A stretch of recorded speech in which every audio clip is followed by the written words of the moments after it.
Good morning everyone. Good morning, sir. Very good morning. আজকে আমরা কি নিয়ে পড়াশোনা করছি? মাইক্রোবায়োলজি। মাইক্রোবায়োলজির আজকে প্রথম ক্লাস আমাদের। ঠিক আছে? আজকে আমরা যেটা নিয়ে আলোচনা করব সেটা হচ্ছে ব্যাকটেরিওলজি আর ভাইরোলজি। ঠিক তোমাদের যতটুকুনি দরকার ততটুকুনি নিয়েই পড়ব। ব্যাকটেরিওলজি মানে কি? লজি শব্দটার মানে কি? পড়াশোনা করা, স্টাডি। কিসের উপর পড়াশোনা করছি? ব্যাকটেরিয়ার উপর। তাই ব্যাকটেরিওলজি। তাহলে ভাইরোলজি মানে কি? তোমরা বলো। ভাইরাস নিয়ে যে পড়াশোনা করা হয়, ভাইরাস নিয়ে যে পড়াশোনা করছি সেটাকে বলা হয় ভাইরোলজি। তাহলে প্রথমে আমরা ব্যাকটেরিওলজি নিয়ে পড়ি। দেখো, ব্যাকটেরিওলজি মানে ব্যাকটেরিয়া নিয়ে পড়াশোনা করব। তাহলে আমাকে জানতে হবে ব্যাকটেরিয়া জিনিসগুলো কি। What are bacteria? ব্যাকটেরিয়াম হচ্ছে যখন আমি একটা নিয়ে বলবো সিঙ্গুলার, আর আমি যখন প্লুরালে বলবো আমি সেটাকে কি বলবো? ব্যাকটেরিয়া বলবো। ঠিক আছে? এবার ব্যাকটেরিয়া কি? ব্যাকটেরিয়া হচ্ছে ইউনিসেলুলার প্রোক্যারিওটিক মাইক্রো অর্গানিজম। তিনটা শব্দ বললাম, unicellular, prokaryotic, micro organism. Unicellular মানে যার দেহ একটাই মাত্র সেল দিয়ে তৈরি, একটাই মাত্র কোষ দিয়ে তৈরি, অর্থাৎ সিঙ্গেল সেল যারা, তাদেরকে বলে ইউনিসেলুলার। প্রোক্যারিওটিক, প্রোক্যারিওটিক কথাটার মানে কি? আমরা দুটো শব্দ জানি, একটা জানি প্রোক্যারিওটিক অর্গানিজম, একটা জানি ইউক্যারিওটিক অর্গানিজম। প্রোক্যারিওটিক সেল কোনগুলোকে বলা হয়? ইউক্যারিওটিক সেল কোনগুলোকে বলা হয়? যে কোষের মধ্যে, আমি প্রথমে ইউক্যারিওটিক সেল বলছি, যে কোষের মধ্যে আমরা well defined membrane bound nucleus দেখতে পাবো সেই ধরনের সেলকে বলা হয় ইউক্যারিওটিক সেল। বোঝাতে পারলাম? আর যে কোষের মধ্যে, যে সেলের মধ্যে আমরা কোনো well defined membrane bound nucleus দেখতে পাবো না, অর্থাৎ ট্রু নিউক্লিয়াস দেখতে পাবো না, সেই ধরনের সেলকে বলা হয় প্রোক্যারিওটিক সেল। ঠিক আছে? এটা তো গেল নিউক্লিয়াস। নিউক্লিয়াস ছাড়াও যে কোনো মেমব্রেন বাউন্ড অর্গানেল কিন্তু এই প্রোক্যারিওটিক সেলের মধ্যে থাকবে না। মেমব্রেন বাউন্ড অর্গানেল কোথায় থাকবে?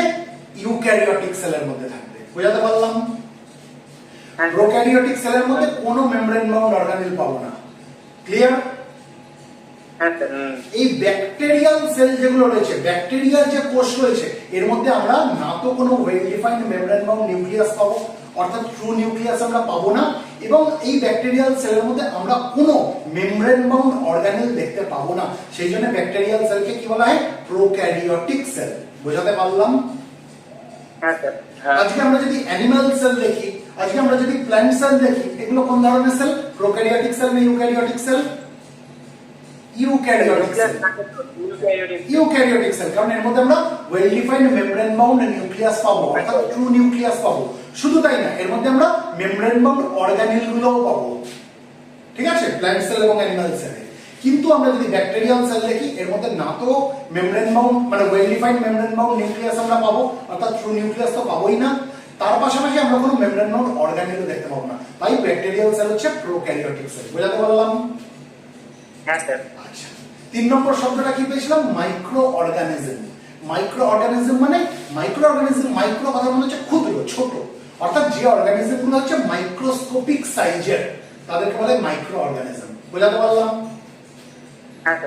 তাহলে আমাকে যদি কেউ জিজ্ঞেস করে what do you mean by bacteria, আমি কি বলবো? ব্যাকটেরিয়া আর ইউনিসেলুলার প্রোক্যারিওটিক মাইক্রো অর্গানিজম। এই অবধি পরিষ্কার? হ্যাঁ স্যার। আচ্ছা, এবার একটা জিনিস বলো, ব্যাকটেরিয়া মানে কি সেটা আমাদের জন্য ক্ষতিকারক নাকি আমাদের জন্য উপকারী ব্যাকটেরিয়াও রয়েছে? ভালো ব্যাকটেরিয়া। ঠিক, ব্যাকটেরিয়া ভালো হতে পারে, খারাপও হতে পারে। ঠিক আছে? যে সকল ব্যাকটেরিয়া ভালো, উপকারী ব্যাকটেরিয়া, তাদেরকে বলা হয় বেনিফিশিয়াল ব্যাকটেরিয়া। আর যে সকল ব্যাকটেরিয়া আমাদের ক্ষতি করে, খারাপ যেগুলো, সেগুলোকে বলা হয় প্যাথোজেনিক ব্যাকটেরিয়া। বেনিফিশিয়াল ব্যাকটেরিয়া মানে আমাদের ভালো করছে, উপকারী ব্যাকটেরিয়া। তার উদাহরণ যদি দিতে হয়, ল্যাক্টোব্যাসিলাস। ল্যাক্টোব্যাসিলাস এটা হচ্ছে উপকারী ব্যাকটেরিয়া, বেনিফিশিয়াল ব্যাকটেরিয়া। ঠিক আছে? বিফিডোব্যাকটেরিয়াম এরা হচ্ছে বেনিফিশিয়াল ব্যাকটেরিয়া। তাহলে দুটো উদাহরণ আমি কি বললাম? Beneficial bacteria, Lactobacillus, bifidobacterium. ঠিক আছে? আচ্ছা, এবার যদি প্যাথোজেনিক ব্যাকটেরিয়া বলা হয়, মানে যে ব্যাকটেরিয়াগুলো আমাদের ক্ষতি করে, ধরো স্ট্যাফাইলোকক্কাস অরিয়াস। কয়েকটা উদাহরণ দিচ্ছি। স্ট্যাফাইলোকক্কাস অরিয়াস, আমাদের skin and soft tissue infection হয়, সেখানে আমরা স্ট্যাফাইলোকক্কাস অরিয়াস পেতে পারি। বোঝাতে পারলাম? ধরো স্ট্রেপ্টোকক্কাস নিউমোনি, ধরো আমাদের রেসপিরেটরি ট্র্যাক্ট ইনফেকশন হয়, সেখানে স্ট্রেপ্টোকক্কাস নিউমোনি থাকতে পারে। এগুলো হচ্ছে প্যাথোজেনিক ব্যাকটেরিয়া। ক্লিয়ার? হ্যাঁ স্যার, ক্লিয়ার। বোঝাতে পারছি? ধরো হেলিকোব্যাক্টার পাইলোরি, প্যাথোজেনিক ব্যাকটেরিয়া হতে পারে। কারণ কেন? কারণ এরা পেপটিক আলসার তৈরি করতে পারে। ক্লিয়ার? আচ্ছা, আমরা পরে প্রত্যেকটা ব্যাকটেরিয়ার নাম আমরা পড়বো, এখন একটু নামগুলো শক্ত মনে হচ্ছে, প্র্যাকটিস করতে করতে দেখবে তৈরি হয়ে যাবে। তাহলে প্যাথোজেনিক ব্যাকটেরিয়া হচ্ছে সেই সকল ব্যাকটেরিয়া যারা আমাদের ক্ষতি করে, আর বেনিফিশিয়াল ব্যাকটেরিয়া হচ্ছে সেই সকল ব্যাকটেরিয়া যারা আমাদের উপকারে আসে। ক্লিয়ার? এবার আমরা যদি মেজরিটি অফ দ্য ব্যাকটেরিয়া দেখি, বেশিরভাগ ব্যাকটেরিয়া আমরা দেখবো তারা সিঙ্গেল সেল হিসেবে এক্সিস্ট করে, ঠিক আছে? কিন্তু এমনও কিছু কিছু ব্যাকটেরিয়া আছে যারা পেয়ারসে এক্সিস্ট করে। পেয়ারস মানে কি? দুজনে একসাথে এক্সিস্ট করছে, জোড়ায় জোড়ায় এক্সিস্ট করছে। বুঝতে পারলাম? যেমন নাইজেরিয়া, নাইজেরিয়া যে ব্যাকটেরিয়া যেগুলো রয়েছে তারা পেয়ারসে এক্সিস্ট করে, ঠিক আছে? একটা উদাহরণ যদি দিতে হয় সেটা হচ্ছে নাইজেরিয়া গনোরিয়া। মানে এই যে গোনোরিয়া হয় না, সেক্সুয়ালি ট্রান্সমিটেড ডিজিজ, যে ব্যাকটেরিয়ার কারণে হয় নাইজেরিয়া গনোরিয়া, এই এরা পেয়ারসে এক্সিস্ট করে। বুঝতে পারলাম? আচ্ছা, আবার এমনও কিছু কিছু ব্যাকটেরিয়া আছে যারা চেনের মতো করে এক্সিস্ট করে, চেনের মতো, এরকম টাইপের চেনের মতো এক্সিস্ট করে, ঠিক আছে? তার উদাহরণ যদি দিতে হয় সেটা হচ্ছে স্ট্রেপ্টোকক্কাস। যেমন আমি একটু আগে কি বলছি, স্ট্রেপ্টোকক্কাস নিউমোনি বলেছি না? রেসপিরেটরি ট্র্যাক্ট ইনফেকশনের মধ্যে আমরা অনেক সময় স্ট্রেপ্টোকক্কাস নিউমোনিকে পাই। আমাদের যে রেসপিরেটরি ট্র্যাক্ট ইনফেকশন হয় সেখানে স্ট্রেপ্টোকক্কাস নিউমোনি নামক এক ধরনের ব্যাকটেরিয়া প্রভাব আমরা ওখানে দেখতে পাই, তারা এক্সিস্ট করে। এই স্ট্রেপ্টোকক্কাস নামক যে ব্যাকটেরিয়া যেগুলো রয়েছে এরা কিসের মধ্যে এক্সিস্ট করে? They exist as chain. বুঝতে পারলাম? হ্যাঁ স্যার। আচ্ছা, আবার এমনও কিছু ব্যাকটেরিয়া রয়েছে যারা ক্লাস্টারসে থাকে, ক্লাস্টারসে থাকে, মানে আঙুরের গুচ্ছ যেমন হয় না, একসাথে দলবদ্ধ হয়ে থাকে ক্লাস্টারসে। বুঝতে পারছি? বুঝতে পারছি। তার উদাহরণ যদি দিতে হয় সেটা হচ্ছে স্ট্যাফাইলোকক্কাস। একটু আগেই আমরা আলোচনা করেছি স্ট্যাফাইলোকক্কাস ব্যাকটেরিয়ার একটা উদাহরণ কি বলেছিলাম? Staphylococcus aureus. Skin and soft tissue ইনফেকশনে আমরা স্ট্যাফাইলোকক্কাস অরিয়াসকে পাই। ক্লিয়ার? হ্যাঁ স্যার। এই যে ব্যাকটেরিয়ার নামগুলো এখন মনে হচ্ছে বাবার কি শক্ত শক্ত, দেখবে আস্তে আস্তে যত তুমি মাইক্রোবায়োলজি পড়বে না জিনিসগুলো ক্লিয়ার হয়ে যাবে। রেসপিরেটরি ট্র্যাক্ট ইনফেকশন কোন কোন ব্যাকটেরিয়া থাকতে পারে generally? Streptococcus pneumoniae, Haemophilus influenzae, Moraxella catarrhalis. Skin and soft tissue infection, Staphylococcus aureus, Streptococcus pyogenes. এরকম তোমরা দেখবে পড়তে পড়তে হয়ে যাবে। Urinary tract infection, E. coli. Dangerous bacteria, Pseudomonas aeruginosa, burn infection আমরা পাবো। ঠিক আছে? এখন ভয় পাওয়ার কিছু নেই, যত পড়বে তৈরি হয়ে যাবে। এই অবধি আমরা বুঝলাম যে মেজরিটি অফ দ্য ব্যাকটেরিয়া কিভাবে থাকে, they exist alone as single cell. কিন্তু কিছু কিছু ব্যাকটেরিয়া আছে যারা পেয়ারসে থাকে, ঠিক আছে? যেমন নাইজেরিয়া বলে যে ব্যাকটেরিয়া গুলো রয়েছে, নাইজেরিয়া গোনোরিয়া, যারা গোনোরিয়া সৃষ্টি করে, সেক্সুয়ালি ট্রান্সমিটেড ডিজিজ। এমনও কিছু ব্যাকটেরিয়া আছে যারা চেনের মতো করে থাকে, যার উদাহরণ আমি কি দিয়েছিলাম? স্ট্রেপ্টোকক্কাস। যেমন স্ট্রেপ্টোকক্কাস নিউমোনিয়া, যারা রেসপিরেটরি ট্র্যাক্ট ইনফেকশন আমরা যাদেরকে পেতে পারি, ঠিক আছে? এদের কারণে রেসপিরেটরি ট্র্যাক্ট ইনফেকশন হয়। আর কি বলেছি? এমনও কিছু ব্যাকটেরিয়া রয়েছে যারা ক্লাস্টারসে এক্সিস্ট করে, ঠিক আছে? যার উদাহরণ কি দিয়েছিলাম? স্ট্যাফাইলোকক্কাস। যেমন skin and soft tissue infection আমরা স্ট্যাফাইলোকক্কাস অরিয়াস এর কারণে আমরা দেখতে পাই যে অনেক সময় skin and soft tissue infection হয়। ক্লিয়ার? হ্যাঁ। আচ্ছা, এবার আমরা একটু ব্যাকটেরিয়াকে কত রকম ভাবে ক্লাসিফাই করা যায়, মানে ডিপেন্ডিং আপন देयर শেপস, সেটা নিয়ে আলোচনা করব। এটা বলছি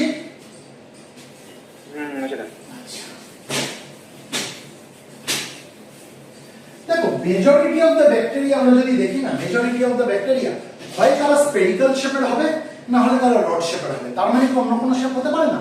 অবশ্যই হতে পারে, আমরা আলোচনা করব।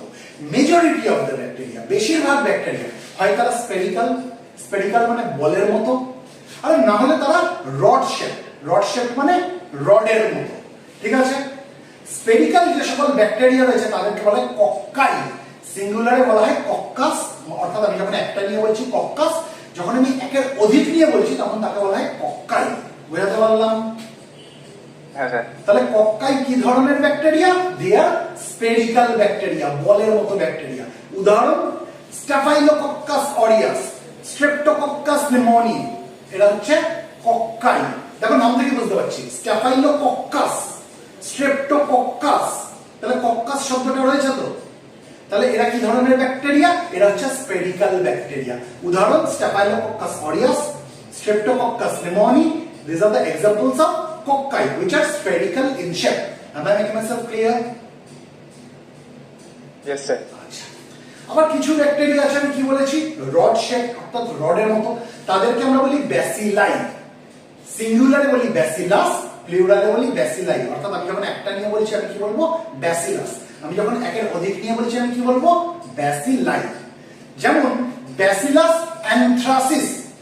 অ্যানথ্রাক্স বলে এক ধরনের রেয়ার ডিজিজ আছে, কিন্তু খুব সিভিয়ার ডিজিজ। ঠিক আছে, আমরা এখন ডিজিজ নিয়ে আলোচনা করবো না। সেটার সৃষ্টি, সেটা কার দ্বারা সৃষ্টি হতে পারে, ব্যাসিলাস অ্যানথ্রাসিসের দ্বারা।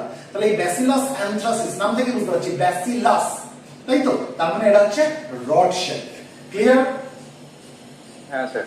তাহলে মেজরিটি অফ দ্য ব্যাকটেরিয়া, আমরা যদি মোস্ট কমন যেগুলো রয়েছে ব্যাকটেরিয়া যেগুলো রয়েছে, তারা ইদার তারা স্পেরিক্যাল অথবা তারা রড শেপ। স্পেরিক্যাল ব্যাকটেরিয়া গুলোকে আমরা কি বলি, কক্কাই, সিঙ্গুলারে কক্কাস। আর রড শেপ ব্যাকটেরিয়া গুলোকে আমরা কি বলি, ব্যাসিলাই, সিঙ্গুলারে ব্যাসিলাস। ঠিক আছে? হ্যাঁ স্যার। এবারে এমনও কিছু ব্যাকটেরিয়া আছে যাদের শেপটা হচ্ছে কমা শেপ। আমরা ইংরেজি লেখার সময় কমা যে দিই, এই কমা মানে কি, ধরো অনেকটা স্লাইটলি কার্ভড রডের মতো, তাই না? একটা রডকে আমরা যদি বেঁকিয়ে দিই এরকম করে, তাহলে কমা শেপ হলো কি হলো না? হ্যাঁ স্যার, হলো। হলো। এই যে কমা শেপ যে ব্যাকটেরিয়াগুলো, যারা হচ্ছে স্লাইটলি কার্ভড রডের মতো, এদেরকে বলে ভিব্রিওস। সিঙ্গুলারে ভিব্রিও, প্লুরালে ভিব্রিওস। যেমন একটা উদাহরণ দিলেই বুঝতে পারবে, ভিব্রিও কলেরিয়া, যার কারণে কলেরা হয়। ঠিক আছে? তাহলে this vibrios are comma shaped bacteria. বোঝাতে পারলাম? হ্যাঁ স্যার। আচ্ছা, আবার এমনও কিছু ব্যাকটেরিয়া আছে যাদের শেপটা হচ্ছে স্পাইরাল শেপ। স্পাইরাল শেপ মানে কি, আগেকার দিনের টেলিফোনের তার দেখেছো এরকম পেছানো পেছানো থাকে, বা পেনের স্প্রিং পেছানো পেছানো থাকে, বা খাতায় তুমি স্পাইরাল বাইন্ডিং করো, সেই স্পাইরাল শেপ বোঝাতে পারছি? স্পাইরাল শেপ বোঝাতে পারছি? কিছু কিছু ব্যাকটেরিয়া আছে যাদের শেপটা হচ্ছে এরকম স্পাইরাল শেপ। এবার স্পাইরাল শেপ ব্যাকটেরিয়া যেগুলো রয়েছে, কেউ কেউ আছে টাইটলি কয়েলড আর কেউ কেউ আছে লুজলি কয়েলড। বোঝাতে পারলাম? যারা লুজলি কয়েলড, এরকম স্পাইরাল শেপ ব্যাকটেরিয়া, তাদেরকে বলে স্পাইরিলা। নাম থেকেই বুঝতে পারছি, স্পাইরিলা মানে spiral shape. They are loosely coiled spiral shape bacteria. উদাহরণ, হেলিকোব্যাক্টার পাইলোরি, শর্টে আমরা এইচ পাইলোরি বলি, যার কারণে কি হয়, পেপটিক আলসার হয়। এই পেপটিক আলসারের একটা কারণ হচ্ছে হেলিকোব্যাক্টার পাইলোরি। এদের শেপটা কেমন, এদের শেপটা হচ্ছে স্পাইরাল শেপ। কিন্তু এদের যদিও বা spiral shape, they are loosely coiled, এরা হচ্ছে স্পাইরিলা। আর যে সকল স্পাইরাল শেপ ব্যাকটেরিয়া হচ্ছে টাইটলি কয়েলড, ঠিক আছে, তাদেরকে বলা হয় স্পাইরোচিট। তাদেরকে কি বলা হয়, স্পাইরোচিট। অর্থাৎ স্পাইরাল শেপ ব্যাকটেরিয়া স্পাইরিলাও হতে পারে, স্পাইরোচিটও হতে পারে। স্পাইরোচিটের যদি উদাহরণ দিতে হয়, সেটা হচ্ছে ট্রিপোনেমা প্যালিডাম। ট্রিপোনেমা প্যালিডাম এর কারণে কি হয়, আরেক ধরনের সেক্সুয়ালি ট্রান্সমিটেড ডিজিজ, যেটাকে বলা হয় সিফিলিস। সিফিলিস কার থেকে হয়, ট্রিপোনেমা প্যালিডামের কারণে হয়। ক্লিয়ার? বোঝা গেল? মাইক্রোবায়োলজি কিন্তু একটু শক্ত, এমন না যে গল্পের মতো শুনে নিলেই পুরোটা তৈরি হয়ে যাবে। নামগুলো কিন্তু মনে রাখতে হবে। ঠিক আছে? তাহলে স্পাইরাল শেপ ব্যাকটেরিয়া আমরা দেখলাম দু রকম হয়। কি কি? একটা টাইপকে বলে স্পাইরিলা, একটা টাইপকে বলে স্পাইরোচিট। স্পাইরিলারা কেমন, এরা হচ্ছে loosely coiled spiral shape bacteria. আর স্পাইরোচিট কি ধরনের bacteria, they are tightly coiled spiral shape bacteria. স্পাইরিলার উদাহরণ আমি কি দিয়েছিলাম, Helicobacter pylori, which is responsible for peptic ulcer, তাই তো? আর স্পাইরোচিটের উদাহরণ আমি কি দিলাম, ট্রিপোনেমা pallidum, which is responsible for syphilis. syphilis কি এক ধরনের STD অর্থাৎ sexually transmitted disease। এই অবধি ক্লিয়ার? হ্যাঁ স্যার। আচ্ছা, তাহলে আমাদের মোটামুটি একটা আইডিয়া হলো ব্যাকটেরিয়া সম্বন্ধে। এবার আমরা ব্যাকটেরিয়াল সেলটা কেমন হয় সেটা নিয়ে আলোচনা করব। এটা বুঝি? হ্যাঁ স্যার। চলো। হ্যাঁ স্যার।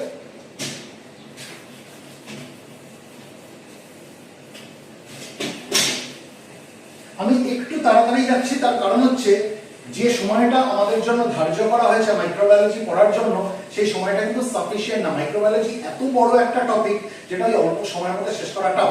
আমি একটু তাই তাড়াতাড়ি এগোচ্ছি, তোমাদের বুঝতে কোনো অসুবিধা হলে আমাকে কিন্তু আগে থামিয়ে জিজ্ঞেস করো।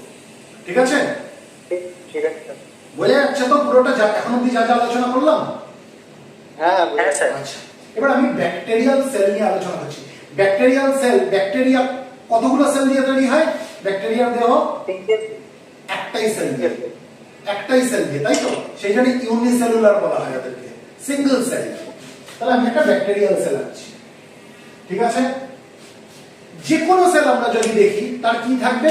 একটা সেল মেমব্রেন থাকবে, তাই না?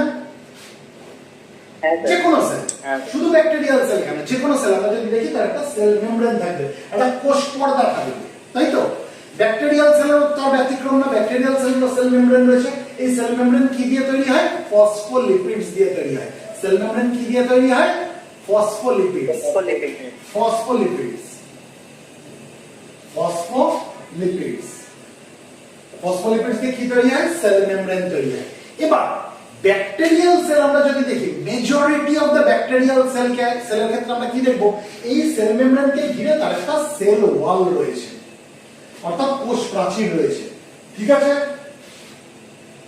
হ্যাঁ স্যার আচ্ছা, হ্যাঁ স্যার। সব ব্যাকটেরিয়ার কি সেল ওয়াল থাকে? না, থাকে না। না। মাইকোপ্লাজমা বলে এক ধরনের ব্যাকটেরিয়া আমরা পাবো, মাইকোপ্লাজমা, একটু পরে আমরা আলোচনা করব, যাদের মধ্যে কোনো সেল ওয়াল থাকে না, ঠিক আছে? কিন্তু অন্যান্য যত ব্যাকটেরিয়া আমরা পড়বো তাদের মধ্যে আমরা সেল ওয়াল পাবো। Clear? This cell wall is called bacterial cell wall. আর ব্যাকটেরিয়াল সেল ওয়াল কি দিয়ে তৈরি হয়?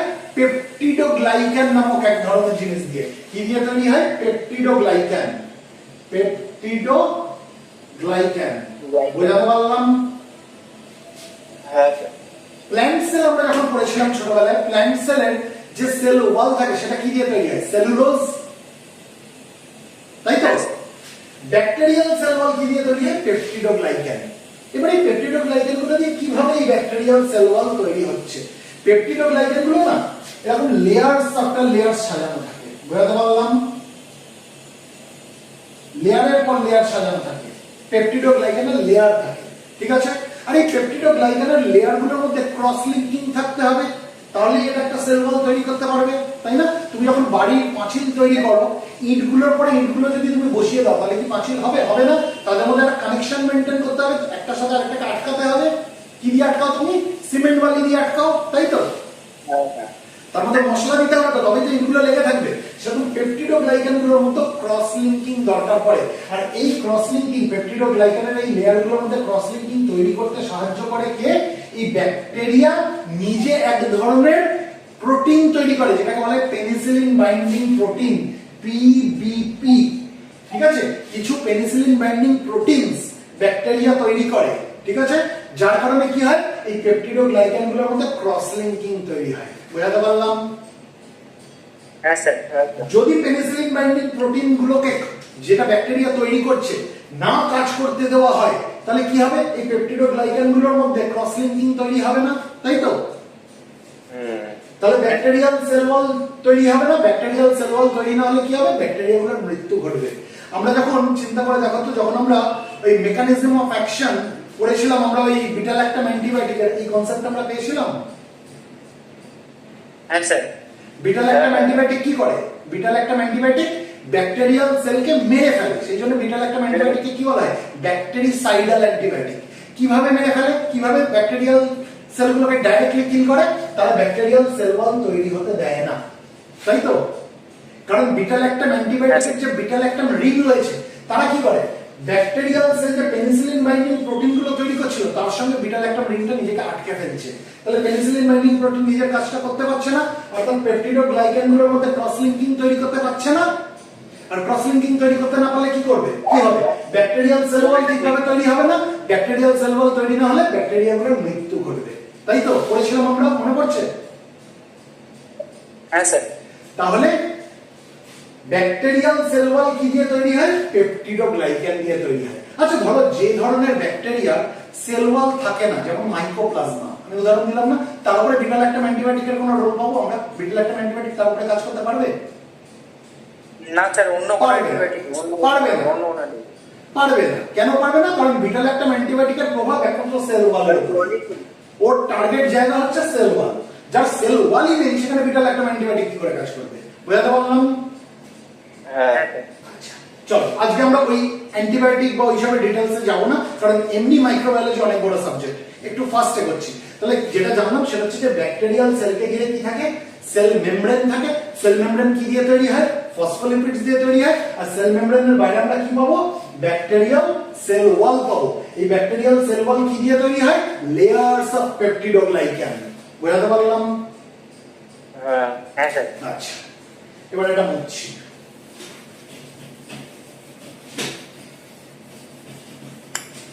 এবার কিছু কিছু ব্যাকটেরিয়া আমরা দেখতে পাবো, এটা ধর একটা ব্যাকটেরিয়াল সেল আছে, এটা একটা ব্যাকটেরিয়াল সেল আছে। কিছু কিছু ব্যাকটেরিয়া আমরা দেখতে পাবো যার সেল ওয়ালটা অনেকটা মোটা, আর কিছু কিছু ব্যাকটেরিয়া আমরা দেখতে পাবো যাদের সেল ওয়ালটা অনেকটা থিন। যে সকল ব্যাকটেরিয়া সেল ওয়ালটা মোটা তাদেরকে বলা হয় গ্রাম পজিটিভ ব্যাকটেরিয়া, আর যে সকল ব্যাকটেরিয়া সেল ওয়ালটা থিন তাদেরকে বলা হয় গ্রাম নেগেটিভ ব্যাকটেরিয়া। বুঝাতে পারলাম?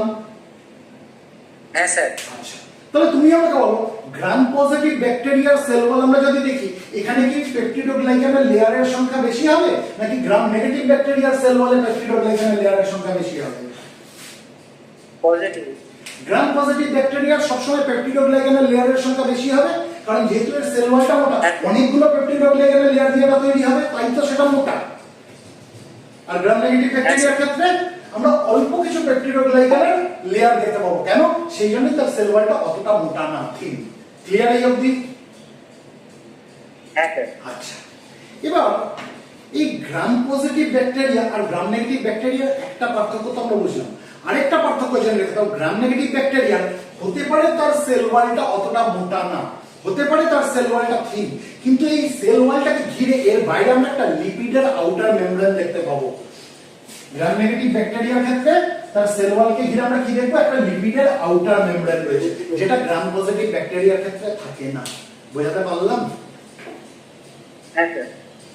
এই যে লিপিডের যে আউটার মেমব্রেন, যেটা আমরা গ্রাম নেগেটিভ ব্যাকটেরিয়ার ক্ষেত্রে দেখতে পাচ্ছি, যেটা সেল ওয়ালের বাইরে রয়েছে, এটা কি দিয়ে তৈরি? এটা লাইপোপলিস্যাকারাইড এবং লাইপোপ্রোটিন দিয়ে তৈরি। লাইপোপলিস্যাকারাইড এবং লাইপোপ্রোটিন দিয়ে তৈরি। ক্লিয়ার? হ্যাঁ স্যার। আচ্ছা, এবার আমরা চিনব কি করে কোনটা গ্রাম পজিটিভ ব্যাকটেরিয়া আর কোনটা গ্রাম নেগেটিভ ব্যাকটেরিয়া? এর জন্য গ্রাম স্টেনিং করা হয়। গ্রাম স্টেন যেটা রয়েছে সেটা রং কি, পার্পল কালার। ঠিক আছে?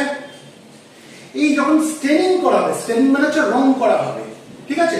যখন গ্রাম পজিটিভ ব্যাকটেরিয়া এবং গ্রাম নেগেটিভ ব্যাকটেরিয়ার উপর যখন আমরা গ্রাম স্টেনকে অ্যাপ্লাই করব, আমরা দেখব যে যে ব্যাকটেরিয়াগুলোর রং ডিপ পার্পল হয়ে যাচ্ছে, অর্থাৎ ভায়োলেট টাইপের হয়ে যাচ্ছে, সেটাকে আমরা বলবো গ্রাম পজিটিভ ব্যাকটেরিয়া। আর যার যে ক্ষেত্রে আমরা দেখবো রংটা একটু রেড বা পিঙ্ক হয়ে যাচ্ছে, সেটাকে আমরা বলবো গ্রাম নেগেটিভ ব্যাকটেরিয়া। বোঝাতে পারলাম? হ্যাঁ স্যার। পার্পল কালার হচ্ছে গ্রাম স্টেন। গ্রাম স্টেন তুমি ফেলেছো, গ্রাম স্টেন ফেলার পরে কিছু ব্যাকটেরিয়ার রং আমরা কি দেখবো, সেটা আরেকটু ডিপ হয়ে গেল, ডিপ পার্পল হয়ে গেল, বা ভায়োলেট বলতে পারি, ভায়োলেট হয়ে গেল, সেগুলো হচ্ছে গ্রাম পজিটিভ ব্যাকটেরিয়া। আর কিছু ক্ষেত্রে দেখবো রংটা একটু লাইট হয়ে গেল, পিঙ্ক বা রেড টাইপের হয়ে গেল, সেটাকে আমরা কি বলবো, গ্রাম নেগেটিভ ব্যাকটেরিয়া। বোঝাতে পারলাম? হ্যাঁ স্যার। মনে রাখবো কি করে, মনে রাখবো কি করে? সব তো মুখস্থ করা যায় না, মনে রাখবো কি করে? ধরো আমার বাড়ির পাঁচিলটা হচ্ছে পাতলা একটা পাঁচিল, ঠিক আছে, 3 ইঞ্চির গাঁথনি। তোমার বাড়ির পাঁচিল অনেক মোটা পাঁচিল, হয়তো ধরো 40 ইঞ্চির গাঁথনি, মোটা পাঁচিল, ঠিক আছে? এবার দেবমাল্য কি করলো, হেলিকপ্টার নিয়ে উপরে গেল আর রঙের ডিব্বা নিয়ে গেল, ওপর থেকে আবার রং ঢাললো, আমার বাড়ির পাঁচিলও ঢাললো, তোমার বাড়ির পাঁচিলও ঢাললো, সেম রং ঢাললো, ঠিক আছে? ঢালার পরে ও হেলিকপ্টার নিয়ে আরো উপর দিকে চলে গেল, আরো উপরে উঠে গেল। এবার যখন উপর থেকে দেখবে, কোন পাঁচিলটাকে বেশি গাঢ় রং মনে হবে, ডিপ মনে হবে, আর কোনটাকে হালকা মনে হবে? যেটা বেশি মোটা, যেটা বেশি মোটা সে বেশি রং ধরেছে, তাই তার রংটা অনেক ডিপ হয়ে যাবে। বুঝতে পারলাম? আর তোমার বাড়ির পাঁচিল যেটা মোটা সেটা অনেক ডিপ দেখাবে, আর আমার বাড়ির পাঁচিলের রংটা কি দেখাবে, লাইট দেখাবে, তাই তো? কম রং ধরেছে, সেভাবে তুমি মনে রাখতে পারো। গ্রাম পজিটিভ ব্যাকটেরিয়ার ক্ষেত্রে কি, তার সেল ওয়ালটা অনেকটা মোটা, তাই যখন গ্রাম স্টেনিং করা হচ্ছে, যখন স্টেনটা ফেলা হচ্ছে, তার রংটা আরো ডিপ হয়ে গেল, মানে ডিপ পার্পল বা ভায়োলেট হয়ে যাবে, তাই তো? কিন্তু গ্রাম নেগেটিভ ব্যাকটেরিয়া, তার দেওয়ালটা, তার পাঁচিলটা, তার সেল ওয়ালটা তো থিন, তাই কম রং সে ধরতে পারলো, তাই তার কালারটা একটু ফেড টাইপের হয়ে যাবে, হালকা হয়ে যাবে, রেড অথবা পিঙ্ক হয়ে যাবে। এইভাবে আমরা মনে রাখতে পারি। হ্যাঁ স্যার। তাহলে হ্যাঁ বলো, দেবমাল্য কিছু বলছো? হ্যাঁ স্যার মনে রাখতে পারি এভাবে। আচ্ছা, তাহলে গ্রাম পজিটিভ ব্যাকটেরিয়া আর গ্রাম নেগেটিভ ব্যাকটেরিয়ার মধ্যে পার্থক্য কি? প্রথম পার্থক্য হচ্ছে গ্রাম পজিটিভ ব্যাকটেরিয়ার সেল ওয়াল অনেক মোটা, গ্রাম নেগেটিভ ব্যাকটেরিয়ার সেল ওয়াল তুলনামূলক পাতলা। ঠিক আছে। দ্বিতীয় পার্থক্য, গ্রাম পজিটিভ ব্যাকটেরিয়ার ক্ষেত্রে তাদের সেল ওয়ালে আমরা পেপটিডোগ্লাইকানের লেয়ারের সংখ্যা অনেক বেশি পাবো। গ্রাম নেগেটিভ ব্যাকটেরিয়ার ক্ষেত্রে কি বলবো, তার সেল ওয়ালের মধ্যে পেপটিডোগ্লাইকানের লেয়ারের সংখ্যা অনেক কম থাকবে। ঠিক আছে।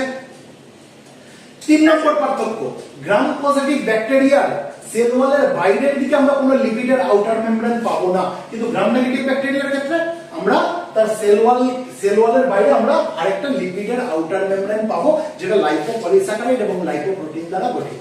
বুঝাতে পারলাম? হ্যাঁ স্যার। হ্যাঁ স্যার বুঝতে পারছি। তারপরে ডিফারেন্স কি, আমরা যখন গ্রাম স্টেন করব পার্পল কালারের হয়, তাই তো গ্রাম স্টেন। আমরা যখন গ্রাম স্টেনিং করছি তখন গ্রাম পজিটিভ ব্যাকটেরিয়া গুলো কি কালার নিয়ে নেবে, ডিপ পার্পল বা ভায়োলেট, আর গ্রাম নেগেটিভ ব্যাকটেরিয়া কি কালার নেবে, রেড অথবা পিঙ্ক। ক্লিয়ার? হ্যাঁ স্যার। এবার আমি কি বলেছি, এমনও কিছু ব্যাকটেরিয়া রয়েছে যাদের কোনো সেল ওয়াল থাকে না, তাদেরকে কি বলা হয়, মাইকোপ্লাজমা। মাইকোপ্লাজমা, ঠিক আছে। জেনে রেখে দাও, ব্যাকটেরিয়ার মধ্যে সবথেকে ছোট হচ্ছে এই মাইকোপ্লাজমা। ঠিক আছে। In fact they are the smallest known organism. যত অর্গানিজম আমরা জানি তার মধ্যে সবথেকে ছোট অর্গানিজম কোনগুলো, মাইকোপ্লাজমা নামক ব্যাকটেরিয়াগুলো। বোঝাতে পারলাম? হ্যাঁ স্যার। এবার মাইকোপ্লাজমাও তো অনেক রকমের হয়। কোন একটা নির্দিষ্ট মাইকোপ্লাজমা যেটা হচ্ছে সবথেকে ছোট, একদম স্মলেস্ট, সেটা হচ্ছে মাইকোপ্লাজমা গ্যালিসেপ্টিকাম। তাহলে স্মলেস্ট নোন অর্গানিজম আমরা কি বলতে পারি, মাইকোপ্লাজমা গ্যালিসেপ্টিকাম। ক্লিয়ার? হ্যাঁ স্যার। আচ্ছা আচ্ছা, আমাকে একটা জিনিস বলো তো, ব্যাকটেরিয়া বেশি ছোট না ভাইরাস বেশি ছোট, বলতে পারবে? স্যার ব্যাকটেরিয়া যদি একটা দুধ তাহলে তো সে বেশি ছোট। শুনতে পেলাম না ক্লিয়ারলি। স্যার ব্যাকটেরিয়া তো একটা সিঙ্গেল সেল দিয়েই তৈরি, ওই জন্য তো বেশি ছোট। ভাইরাসের মধ্যে অনেক ছোট হতে পারে। না, জেনে রেখে দাও, ভাইরাস আমরা যদি মেজরিটি অফ দ্য ব্যাকটেরিয়া দেখি, তার সঙ্গে আমি যদি ভাইরাসের তুলনা করি, virus 10 to 100 Times smaller than bacteria. কিন্তু তাহলে আমরা ওকে কেন স্মলেস্ট মাইক্রো অর্গানিজম বলছি না, তার কারণ হচ্ছে আমরা ভাইরাসকে কোনো মাইক্রো অর্গানিজমই বলবো না। অর্থাৎ আমরা ভাইরাসকে কোনো অর্গানিজমই বলবো না। কেন বলবো না, আমরা যখন ভাইরোলজি পড়বো তখন আমরা দেখবো। কারণ আমরা ভাইরাসকে অর্গানিজম কাকে বলি, যেগুলো লিভিং, তাই তো, যাদের প্রাণ আছে তাদেরকে আমরা অর্গানিজম বলি, তাই না? কিন্তু ভাইরাস আমরা যখন পড়াশোনা করব, আমরা কখনোই জোর দিয়ে বলতে পারবো না যেটা লিভিং, আবার আমরা কখনোই জোর দিয়ে বলতে পারবো না যেটা নন লিভিং, তাই তো। মানে ভাইরাস আমরা যখন পড়বো আমরা দেখবো যে লিভিং আর নন লিভিং এই দুটোর মাঝামাঝি কোনো একটা জায়গায় অবস্থান করে। ক্লিয়ার?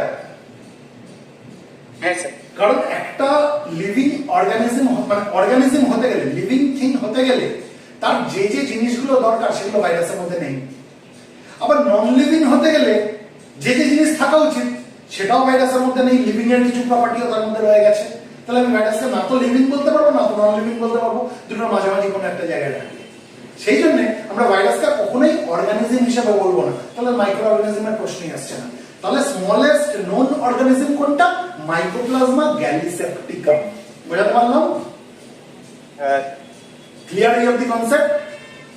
হ্যাঁ স্যার ক্লিয়ার। আচ্ছা, গ্রাম পজিটিভ গ্রাম নেগেটিভ ব্যাকটেরিয়া কনসেপ্ট ক্লিয়ার? হ্যাঁ স্যার। হ্যাঁ স্যার। এবার এক ধরনের ব্যাকটেরিয়া আমরা এখন পড়বো, সেটা হচ্ছে মারাত্মক ডেঞ্জারাস। কেন মারাত্মক ডেঞ্জারাস? কারণ তার মধ্যে গ্রাম পজিটিভ ব্যাকটেরিয়ার ক্যারেক্টারিস্টিকও থাকবে, গ্রাম নেগেটিভ ব্যাকটেরিয়ারও ক্যারেক্টারিস্টিক থাকবে। সেই ধরনের ব্যাকটেরিয়াকে বলা হয় মাইকোব্যাকটেরিয়া। সেই ধরনের ব্যাকটেরিয়াকে কি বলা হয়, মাইকোব্যাকটেরিয়া।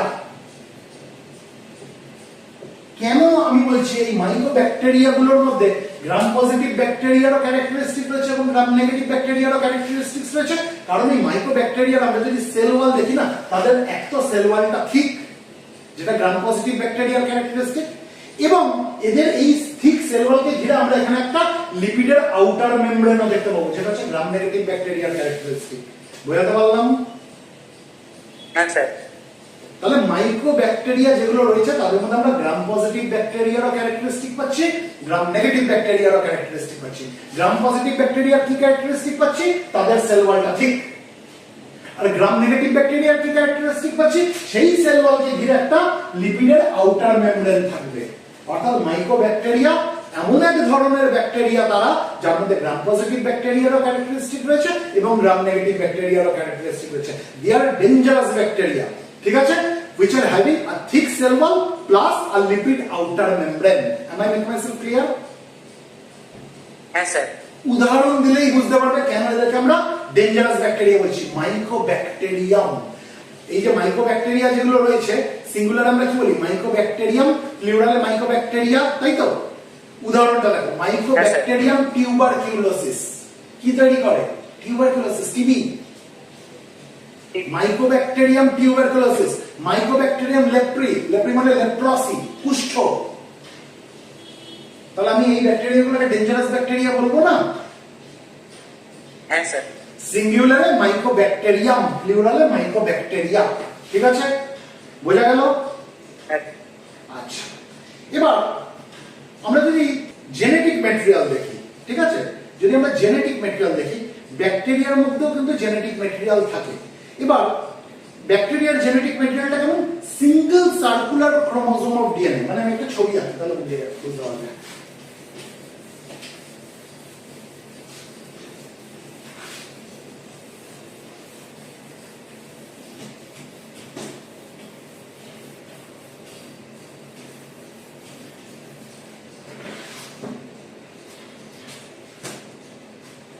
ধরো আমি একটা ব্যাকটেরিয়াল সেল আঁকলাম, ঠিক আছে, এর জেনেটিক ম্যাটেরিয়ালটা কেমন? Single circular chromosome of DNA, এটা single circular chromosome of DNA, বোঝাতে পারছি? হ্যাঁ স্যার। এবার ব্যাকটেরিয়া কোন ধরনের কোষ? প্রোক্যারিওটিক সেল, তাই তো? এবার প্রোক্যারিওটিক সেলে কি কোনো well defined membrane bound nucleus থাকে? Well defined membrane bound nucleus মানে আমরা কি জানি? নিউক্লিয়াসকে ঘিরে তার একটা এরকম নিউক্লিয়ার মেমব্রেন থাকে, তাই না? তাহলে আমরা সেটা well defined membrane bound nucleus বলবো, নিউক্লিয়ার মেমব্রেন আছে বলে। সেরকম কি কোনো well defined membrane bound nucleus bacterial সেলে আমরা পাবো? পাবো না, কারণ যেহেতু ব্যাকটেরিয়াল সেল প্রোক্যারিওটিক সেল, তাই তো? হ্যাঁ স্যার। আমরা যদি ইউক্যারিওটিক সেল দেখি, ধরো অ্যানিমাল সেল, প্ল্যান্ট সেল, তাদের জেনেটিক ম্যাটেরিয়াল কোথায় থাকে? নিউক্লিয়াসের মধ্যে থাকে, তাই তো? কিন্তু ব্যাকটেরিয়াল সেলে কোনো নিউক্লিয়াস থাকে না, তাহলে তাদের জেনেটিক ম্যাটেরিয়ালটা কোথায় থাকে? তাদের জেনেটিক ম্যাটেরিয়াল সাইটোপ্লাজমের মধ্যে একটা ইরেগুলারলি শেপড বডি থাকে, একটা ইরেগুলারলি শেপড বডি, যেটা কিন্তু নিউক্লিয়াস না, এটাকে বলা হয় নিউক্লিয়য়েড। এই নিউক্লিয়য়েডের মধ্যে এই জিনিসটা থাকবে, তাদের জেনেটিক ম্যাটেরিয়াল থাকবে, অর্থাৎ single circular chromosome of DNA. বোঝাতে পারলাম? হ্যাঁ স্যার। এই যে জিনিসটা রেখেছি, দিস ইজ নট নিউক্লিয়াস, এর কিন্তু কোনো নিউক্লিয়ার মেমব্রেন নেই, একে ঘিরে কিন্তু কোনো মেমব্রেন নেই। নিউক্লিয়াসকে ঘিরে যেমন নিউক্লিয়ার মেমব্রেন থাকে, একে ঘিরে কিন্তু কোনো মেমব্রেন নেই, সেই জন্য এটা কোনো নিউক্লিয়াস না। এটা কি? এটা হচ্ছে নিউক্লিয়য়েড, এটা হচ্ছে নিউক্লিয়য়েড। বুঝতে পারলাম? Nucleoid is not a nucleus. Nucleoid আলাদা জিনিস, নিউক্লিয়াস আলাদা জিনিস। নিউক্লিয়য়েড আমরা কোথায় পাবো? সাইটোপ্লাজমের মধ্যেই পাবো, সাইটোপ্লাজমের মধ্যেই পাবো। এটা হচ্ছে ইরেগুলারলি শেপড একটা বডি, যার মধ্যে কি রয়েছে? ব্যাকটেরিয়ার জেনেটিক ম্যাটেরিয়াল রয়েছে। কিভাবে রয়েছে? Single circular chromosome of DNA. বোঝাতে পারলাম কি পারলাম না? হ্যাঁ স্যার। আচ্ছা, আমরা যখন অ্যান্টিবায়োটিক নিয়ে পড়াশোনা করবো, আমরা দেখবো ফ্লোরোকুইনোলস ক্লাসের কিছু অ্যান্টিবায়োটিক রয়েছে, ওফ্লক্সাসিন, সিপ্রোফ্লক্সাসিন, লিভোফ্লক্সাসিন, এরকম ফ্লক্সাসিন, ঠিক আছে, ফ্লোরোকুইনোলস গ্রুপের ওষুধ। এরা কি করে? এদের কাজ হচ্ছে এই ক্রোমোজোমের উপরে। ক্লিয়ার? যেমন আমরা বিটা ল্যাকটাম অ্যান্টিবায়োটিকের কাজ কার উপরে দেখেছিলাম? ব্যাকটেরিয়াল সেল ওয়ালের উপরে, তাই তো? হ্যাঁ স্যার। আমরা দেখবো যখন আমরা ফ্লোরোকুইনোলস নিয়ে পড়াশোনা করবো, আমরা দেখবো তার কাজ কার উপরে, সে কার উপরে প্রভাব ফেলবে? তাই ব্যাকটেরিয়াল জেনেটিক ম্যাটেরিয়াল যেটা রয়েছে single circular chromosome of DNA, এর উপরে প্রভাব ফেলবে। ঠিক আছে, এখন আমরা ওর ডিটেইলসে যাচ্ছি না। বোঝাতে পারলাম এই অবধি? হ্যাঁ স্যার। এবার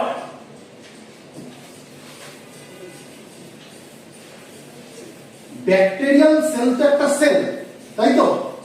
তাহলে তার তো প্রোটিন সিনথেসিস দরকার। ব্যাকটেরিয়াল সেল তো একটা সেল, তার তো প্রোটিন সিনথেসিস দরকার, তাই না?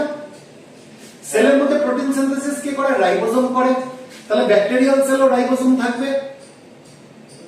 হতে পারে সেটা প্রোক্যারিওটিক সেল, কিন্তু সেল তো, তার তো প্রোটিন সিনথেসিস করতে হবে সেই সেলের জন্য, সেটা কে করে? রাইবোজোম করে। তাহলে ব্যাকটেরিয়াল সেলে যে রাইবোজোম গুলো থাকে সেগুলো কোন ধরনের রাইবোজোম? Prokaryotic ribosome. কিন্তু আমরা যদি প্ল্যান্ট সেল দেখি, আমরা যদি অ্যানিমাল সেল দেখি, এগুলো কোন ধরনের সেল? Eukaryotic sell. তাহলে এদের রাইবোজোমকে আমরা কি বলবো? Eukaryotic ribosome. এরাও প্রোটিন সিনথেসিস করে। বুঝতে পারছি? হ্যাঁ ধরো হ্যাঁ স্যার আমি এদিকে ব্যাকটেরিয়াল সেলের রাইবোজোম নিয়ে কথা বলছি, অর্থাৎ প্রোক্যারিওটিক রাইবোজোম নিয়ে কথা বলছি। Prokaryotic ribosome. আর এদিকে আমি ইউক্যারিওটিক রাইবোজোম নিয়ে কথা বলছি, অর্থাৎ অ্যানিমাল সেল, প্ল্যান্ট সেলের রাইবোজোম যেমন হয়, ইউক্যারিওটিক রাইবোজোম।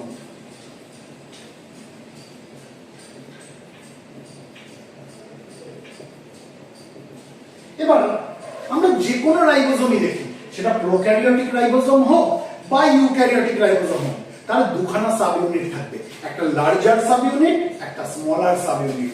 আমরা প্রোক্যারিওটিক রাইবোজোমই বলি বা ইউক্যারিওটিক রাইবোজোমই বলি, এদের আমরা দুখানা সাব ইউনিট পাবো, একটা লার্জার সাব ইউনিট, একটা স্মলার সাব ইউনিট। বুঝতে পারছি? হ্যাঁ স্যার। আচ্ছা, এবার প্রোক্যারিওটিক রাইবোজোম যেগুলো, এদেরকে বলা হয় 70S রাইবোজোম। এদেরকে কি বলা হয়? 70S ribosome. ঠিক আছে? এস মানে হচ্ছে সেলুলার ইউনিট। আর ইউক্যারিওটিক রাইবোজোম যেগুলো রয়েছে, এদেরকে বলা হয় 80S রাইবোজোম। এদেরকে বলা হয় 80S রাইবোজোম। এস মানে হচ্ছে সেলুলার ইউনিট। আচ্ছা, এবার প্রোক্যারিওটিক রাইবোজোম অর্থাৎ 70S রাইবোজোমের যেটা লার্জার সাব ইউনিট, সেটাকে বলা হয় 50S সাব ইউনিট। বুঝাতে পারলাম? আর যেটা স্মলার সাব ইউনিট, এটাকে বলা হয় 30S সাব ইউনিট। বুঝাতে পারলাম? কিন্তু কখনোই এই 50 আর 30 যোগ করতে গিয়ে 70 মেলাতে যেও না কিন্তু। ঠিক আছে? জেনে রেখে দাও যে প্রোক্যারিওটিক রাইবোজোমকে 70S রাইবোজোম বলে, তার লার্জার সাব ইউনিটটা হচ্ছে 50S সাব ইউনিট আর স্মলার সাব ইউনিটটা 30S সাব ইউনিট। এই দুটোর যোগফল কিন্তু 70S না। বুঝাতে পারলাম? হ্যাঁ স্যার। ইউক্যারিওটিক রাইবোজোমকে 80S রাইবোজোম বলে। ঠিক আছে? এর যেটা লার্জার সাব ইউনিট, এটাকে বলা হয় 60S সাব ইউনিট। এর লার্জার সাব ইউনিটটাকে বলা হয় 60S সাব ইউনিট, আর স্মলার যে সাব ইউনিট, এটাকে বলা হয় 40S সাব ইউনিট। ক্লিয়ার? আবারও এই দুটোকে যোগ করে 80 মেলাতে যেও না। ঠিক আছে? তার মানে হ্যাঁ, বলো, কিছু বলছো? না স্যার, ঠিক আছে। আচ্ছা, তাহলে ব্যাকটেরিয়াল রাইবোজোম কোন ধরনের রাইবোজোম? প্রোক্যারিওটিক রাইবোজোম না eukaryotic ribosome? Prokaryotic ribosome, prokaryotic ribosome sir. তাই তো? অর্থাৎ ব্যাকটেরিয়াল রাইবোজোম হচ্ছে 70S রাইবোজোম। রাইবোজোমের কাজ কি? প্রোটিন সিনথেসিস করা। ঠিক আছে? এই প্রোটিন সিনথেসিসকে যদি ইনহিবিট করে দেওয়া যায়, তাহলে ব্যাকটেরিয়াল গ্রোথ ইনহিবিটেড হয়ে যাবে। তাই তো? আমরা যখন ম্যাক্রোলাইটস ক্লাস অফ অ্যান্টিবায়োটিক্স নিয়ে পড়াশোনা করব, আমরা দেখব যে ম্যাক্রোলাইটস, যেমন ধরো অ্যাজিথ্রোমাইসিন, ঠিক আছে, অনেক আছে, এরিথ্রোমাইসিন, রক্সিথ্রোমাইসিন, অ্যাজিথ্রোমাইসিন, এই ম্যাক্রোলাইটস ক্লাস অফ অ্যান্টিবায়োটিক্স কি করে? ব্যাকটেরিয়াল প্রোটিন সিনথেসিসটাকে আটকে দেয়, ইনহিবিট করে দেয়। ক্লিয়ার? যার জন্য ব্যাকটেরিয়াল গ্রোথটা ইনহিবিটেড হয়ে যায়। ওরা কিন্তু ব্যাকটেরিয়াকে ডাইরেক্টলি কিল করে না, ওরা ব্যাকটেরিয়াল গ্রোথটাকে ইনহিবিট করে দেয়। সেই জন্য ম্যাক্রোলাইটস ক্লাস যে অ্যান্টিবায়োটিক্স যেগুলো রয়েছে, ওদেরকে আমরা ব্যাকটেরিসাইডাল অ্যান্টিবায়োটিক বলবো না, ওদেরকে আমরা কি বলবো? ব্যাকটেরিওস্ট্যাটিক অ্যান্টিবায়োটিক। ব্যাকটেরিসাইডাল অ্যান্টিবায়োটিক কোনগুলো? যারা ব্যাকটেরিয়াকে ডাইরেক্টলি কিল করছে, যেমন বিটা ল্যাকটাম অ্যান্টিবায়োটিক্স। কিন্তু অ্যাজিথ্রোমাইসিন এরা হচ্ছে ব্যাকটেরিওস্ট্যাটিক অ্যান্টিবায়োটিক। এরা কি করছে? ব্যাকটেরিয়াকে ডাইরেক্টলি কিল করছে না, এরা ব্যাকটেরিয়াল গ্রোথটাকে ইনহিবিট করে দিচ্ছে। কিভাবে ইনহিবিট করছে? তার প্রোটিন সিনথেসিসটাকে কমিয়ে দিয়ে, তার প্রোটিন সিনথেসিসটাকে বন্ধ করে দিয়ে। বুঝাতে পারলাম? তাহলে ম্যাক্রোলাইটস ক্লাসের যে অ্যান্টিবায়োটিক, যার উদাহরণ আমি অ্যাজিথ্রোমাইসিন দিলাম, তার প্রভাব কোথায় পড়বে? ব্যাকটেরিয়াল রাইবোজোমের উপরে পড়বে, অর্থাৎ 70S রাইবোজোমের উপরে পড়বে। বুঝাতে পারলাম? আচ্ছা, তাহলে আমরা যখন ধরো অ্যাজিথ্রোমাইসিন নিচ্ছি, তাহলে আমাদেরও তো রাইবোজোম আছে, তাহলে সেটা আমাদের সেলেরও তো প্রোটিন সিনথেসিস বন্ধ করে দিতে পারে। পারে কি পারে না? না, পারে না। কেন পারে না? দেখো, সেই জন্যই তো এত পড়াশোনা, এত রিসার্চ। কারণ আমাদের রাইবোজোমের ক্যারেক্টারিস্টিক্স আলাদা, ব্যাকটেরিয়াল রাইবোজোমের ক্যারেক্টারিস্টিক্স আলাদা, তাই না? আমাদের রাইবোজোম হচ্ছে 80S রাইবোজোম, যার larger sub unit 60S, smaller sub unit 40S। কিন্তু যেগুলো ব্যাকটেরিয়াল রাইবোজোম, তারা হচ্ছে 70S রাইবোজোম, যার লার্জার সাব ইউনিট 50S আর স্মলার সাব ইউনিট 30S। ওষুধগুলো এমন ভাবেই বানানো যে তারা খালি এই ধরনের রাইবোজোমকেই টার্গেট করবে, এই রাইবোজোমকে টার্গেট করবে না। অর্থাৎ আমি যদি অ্যাজিথ্রোমাইসিন নিই, সে আমার রাইবোজোমের কোনো ক্ষতি করবে না, সে শুধুমাত্র ব্যাকটেরিয়াল রাইবোজোমের ক্ষতি করবে। বোঝাতে পারলাম? হ্যাঁ স্যার। আমি এখন এত ডিটেলসে যাচ্ছি না যে কোন সাব ইউনিটের উপরে তার প্রভাব কিভাবে কাজ করছে, অত ডিটেলসে যাচ্ছি না। যখন আমরা কোনো ওষুধের, যখন আমরা তাদের মেকানিজম অফ অ্যাকশন নিয়ে পড়বো তখন আমরা আলোচনা করব। রাইবোজোমের কনসেপ্ট ক্লিয়ার হলো? হ্যাঁ স্যার। তাহলে রাইবোজোমের কাজ কি? প্রোটিন সিনথেসিস করা, তাই তো? ব্যাকটেরিয়াল রাইবোজোম কোন ধরনের রাইবোজোম? Prokaryotic ribosome. ক্লিয়ার? হ্যাঁ। আচ্ছা, তাহলে একটু আমরা রিভিশন দিয়ে নিই। আমরা ব্যাকটেরিয়ার শেপের উপর ডিপেন্ড করে আমরা ব্যাকটেরিয়াকে কত রকম ভাবে ক্লাসিফাই করেছিলাম? দু রকম, মেইনলি দু রকম। একটা হচ্ছে স্পেরিক্যাল শেপ অর্থাৎ বলের মতো, একটা হচ্ছে রড শেপ। স্পেরিক্যাল শেপ ব্যাকটেরিয়াগুলোকে কি বলা হয়? কক্কাই, তাই তো? প্লুরালে কক্কাই, সিঙ্গুলারে কক্কাস। রড শেপ যেগুলো সেগুলোকে কি বলা হয়? ব্যাসিলাই। প্লুরালে ব্যাসিলাই, সিঙ্গুলারে ব্যাসিলাস। এগুলো হচ্ছে মেজরিটি অফ দ্য ব্যাকটেরিয়া, যেগুলো খুব কমন, মোস্ট কমন। এছাড়াও অন্যরকম শেপ হতে পারে, যেমন কমা শেপ হতে পারে, স্পাইরাল শেপ হতে পারে, তাই না? কমা শেপ যেগুলো রয়েছে অর্থাৎ স্লাইটলি কার্ভ রডের মতো, তাদেরকে আমরা কি বলেছিলাম? ভিব্রিওজ, তাই তো? হ্যাঁ স্যার। স্পাইরাল শেপ ব্যাকটেরিয়া কত রকম হতে পারে? দু রকম হতে পারে, একটা লুজলি কয়েলড, একটা টাইটলি কয়েলড। লুজলি কয়েলদের আমরা কি বলেছিলাম? স্পাইরিলা, তাই না? আবার যারা টাইটলি কয়েলড তাদেরকে কি বলেছিলাম? স্পাইরোচিট, তাই তো? এগুলো জেনারেল। এছাড়াও কিন্তু আরো শেপ হয়। আমি যে এই কটা আলোচনা করেছি মানে যে একটাই হয় তা কিন্তু না, এরকম আনইভেন শেপেরও হয়। ধরো star shape, star shape bacteria হয়। অত ডিটেলসে যাচ্ছি না, তোমাদের লাগবে না বলে। ক্লিয়ার? তাহলে আমরা ব্যাকটেরিয়াল সেল মেমব্রেন বুঝলাম, আমরা ব্যাকটেরিয়াল সেল ওয়াল বুঝলাম, আমরা জেনেটিক ম্যাটেরিয়াল সম্বন্ধে জানলাম এবং আমরা তাদের রাইবোজোম সম্বন্ধে জানলাম। এই অবধি কি আমাদের কাছে কনসেপ্ট ক্লিয়ার? হ্যাঁ স্যার। আচ্ছা, এটা বুঝছি।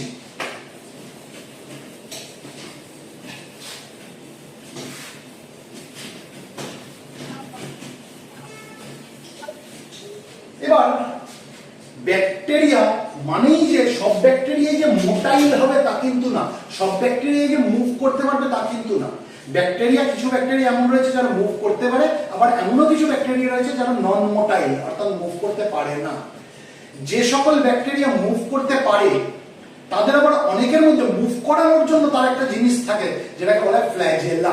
সিঙ্গুলারে ফ্ল্যাজেলাম, প্লুরালে ফ্ল্যাজেলা। মানে একটা রিজিড প্রোটিন স্ট্রাকচার, এরকম মানে লেজের মতো, যে ব্যাকটেরিয়াটাকে মুভ করিয়ে নিতে সাহায্য করবে, যেটা মোটিলিটিতে সাহায্য করবে। কি বলা হয়? ফ্ল্যাজেলা। সিঙ্গুলারে flagellum, সিঙ্গুলারে flagellum, প্লুরালে flagella. মানে এটা যদি একটা ব্যাকটেরিয়াল সেল আমি আঁকি, আমি কি দেখতে পাবো? যে এরকম মতো একটা স্ট্রাকচার, একটা এরকম মানে রিজিড প্রোটিন স্ট্রাকচার। এরকম এরা কি করতে সাহায্য করে? এরা ব্যাকটেরিয়াল সেলের মোটিলিটিতে সাহায্য করে। বুঝাতে পারলাম? কি দিয়ে তৈরি? প্রোটিন দিয়ে তৈরি, রিজিড প্রোটিন স্ট্রাকচার। এবার এই যে ফ্ল্যাজেলা যে ব্যাকটেরিয়াকে মুভ করতে সাহায্য করছে, ঠিক আছে, এর আবার তিনটে পার্ট আমরা জানি। কি কি তিনটে পার্ট? একটা হচ্ছে ব্যাসাল বডি, ঠিক আছে, একটা হচ্ছে হুক। এই হুকটার সঙ্গে, এই যে হুক, এই হুকটার সঙ্গে কি লেগে রয়েছে? এটা হচ্ছে ফিলামেন্ট লাগা। তাহলে একটা হচ্ছে ব্যাসাল বডি, একটা হুক, একটা ফিলামেন্ট। বোঝাতে পারলাম? হ্যাঁ স্যার। মানে এই যে নড়ছে এটা হচ্ছে ব্যাসাল বডি, এটার সঙ্গে একটা হুক লেগে রয়েছে, এই হুকের সঙ্গে ফিলামেন্ট লেগে রয়েছে। এই তিনটে পার্ট নিয়ে হচ্ছে ফ্ল্যাজেলাম। আমি একখানা ফ্ল্যাজেলাম দেখেছি। ক্লিয়ার? হ্যাঁ স্যার। ফ্ল্যাজেলা কিসে সাহায্য করে? মোটিলিটিতে সাহায্য করে। ক্লিয়ার? হ্যাঁ স্যার। সব ব্যাকটেরিয়া মুভ করতে পারে, সব ব্যাকটেরিয়া মোটাইল না। কিছু ব্যাকটেরিয়া আছে যারা নন মোটাইল, ঠিক আছে? আবার হ্যাঁ যে সকল ব্যাকটেরিয়া মুভ করতে পারে তাদের যে সবাই ফ্ল্যাজেলা থাকবে এমনও কিন্তু না। সব ব্যাকটেরিয়ার যে ফ্ল্যাজেলাম থাকবে এমন কিন্তু না। ফ্ল্যাজেলা মোটিলিটিতে সাহায্য করে আমরা বুঝে গেছি, কিন্তু ফ্ল্যাজেলা থাকলেই যে ব্যাকটেরিয়াটা মোটাইল হবে তা কিন্তু না। এমনও ব্যাকটেরিয়া রয়েছে যাদের মধ্যে কোনো ফ্ল্যাজেলা নেই কিন্তু তারা মুভ করতে পারে। যার উদাহরণ আমি কি বললাম? মিক্সোকক্কাস জ্যান্থাস। এই মিক্সোকক্কাস জ্যান্থাস কি করে? দে গ্লাইড ওভার সলিড সারফেস। তারা সলিড সারফেসের উপরে গ্লাইড করে যায়, ঠিক আছে? তাদের কিন্তু কোনো ফ্ল্যাজেলাম নেই। তার মানে তারা মুভ করতে পারছে, কিন্তু ফ্ল্যাজেলাম ছাড়াই তারা মুভ করছে। They glide over solid surface. Clear? হ্যাঁ স্যার। এবার ব্যাকটেরিয়াল সেলে যে একটাই ফ্ল্যাজেলাম থাকবে এরকমও না, একটাও থাকতে পারে, একের অধিকও থাকতে পারে। এবার এই ফ্ল্যাজেলাগুলো কিভাবে ব্যাকটেরিয়াল সেলে অ্যারেঞ্জড রয়েছে, কিভাবে ফ্ল্যাজেলাম গুলো রয়েছে, তার উপর ডিপেন্ড করে ব্যাকটেরিয়াকে আবার বিভিন্ন টাইপে ক্লাসিফাই করা যায়। তাহলে সেটা নিয়ে আমরা আলোচনা করি। এটা মুছি। হ্যাঁ স্যার। আচ্ছা, হ্যাঁ স্যার।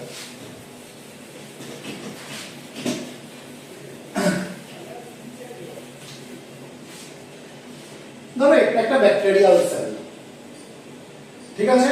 এখানে আমরা কি দেখতে পাচ্ছি? একটা সিঙ্গেল ফ্ল্যাজেলাম এখানে দেখতে পাচ্ছি।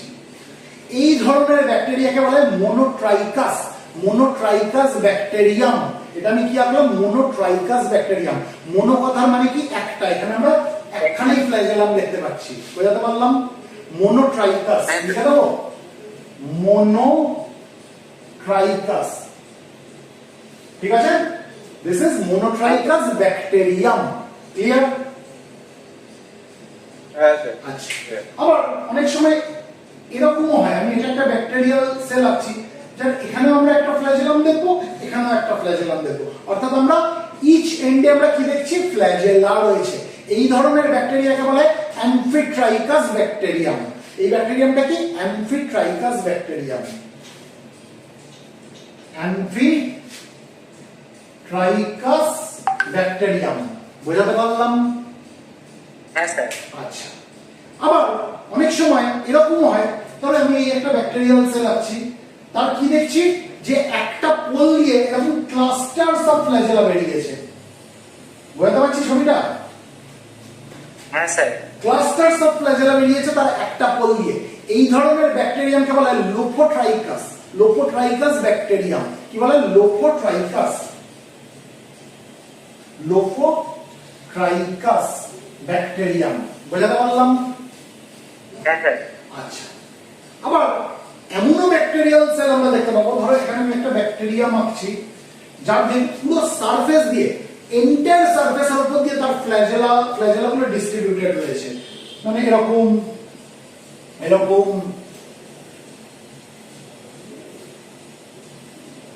বুঝতে পারছি? হ্যাঁ স্যার। এই ধরনের ব্যাকটেরিয়া যেখানে flagella are distributed over the entire surface of the cell, এই ধরনের ব্যাকটেরিয়াল সেলকে বলা হয় পেরিট্রাইকাস ব্যাকটেরিয়া। এটা হচ্ছে পেরিট্রাইকাস ব্যাকটেরিয়া। পেরিট্রাইকাস ব্যাকটেরিয়া। তাহলে আমি এখানে কি এঁকেছি? এটা আমি মোনোট্রাইকাস ব্যাকটেরিয়াম এঁকেছি, যেখানে আমরা কি দেখতে পাচ্ছি? একটাই মাত্র ফ্ল্যাজেলাম রয়েছে, তাই তো? এটা আমি কি এঁকেছি? অ্যামফিট্রাইকাস ব্যাকটেরিয়াম এঁকেছি। এখানে আমরা কি দেখতে পাচ্ছি? যে দুটো এন্ডেই দুখানা আমরা ফ্ল্যাজেলা দেখতে পাচ্ছি, তাই তো? এটা আমি কি এঁকেছি? লোফোট্রাইকাস ব্যাকটেরিয়া এঁকেছি, লোফোট্রাইকাস ব্যাকটেরিয়াম এঁকেছি। এখানে আমি কি দেখতে পাচ্ছি? ক্লাস্টারস অফ ফ্ল্যাজেলা রয়েছে একটা কোলে, তাই তো? আর এটা আমি কি এঁকেছি? পেরিট্রাইকাস ব্যাকটেরিয়াম এঁকেছি। এখানে আমরা কি দেখতে পাচ্ছি? যে ফ্ল্যাজেলা গুলো তার সেলের এন্টায়ার সারফেসের উপর আমরা কি দেখব? ডিস্ট্রিবিউটেড রয়েছে। ক্লিয়ার এই অবধি?